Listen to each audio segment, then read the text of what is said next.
Welcome to our channel. Today we how to authorize Freshsales to capture leads from Typeform. Complete guide step by step clearly. To authorize Freshsales to capture leads from Typeform, begin by logging into your Freshsales account. Navigate to the upper right corner and click on your profile icon. Select Settings from the drop-down menu.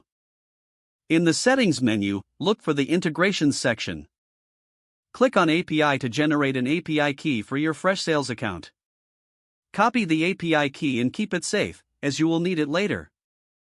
Now, open a new tab and log into your Typeform account.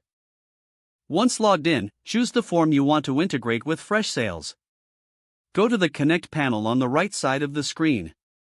Click on Add a new integration to start the integration process. Search for Freshsales in the list of available integrations. Select Freshsales from the integration options. You will be prompted to enter your Freshsales API key. Paste the API key you copied earlier into the required field. Click on Authenticate to connect Typeform with Freshsales. After successful authentication, you'll be taken to the mapping screen.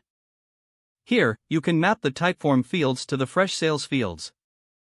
Ensure that each Typeform question corresponds to the correct Freshsales property. Once you've completed the mapping, click on Save. Next, return to your Typeform form settings. To enable the integration, ensure the toggle for Freshsales is turned on. Your integration is now set up. Conduct a test submission from your Typeform to ensure leads are being captured.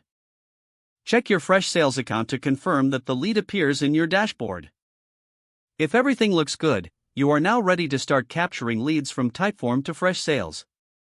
If the page does not load, refresh the browser or try again in a private or incognito window.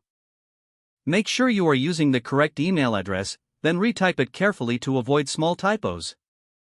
If your password is not accepted, use the reset option and create a new strong password you can remember.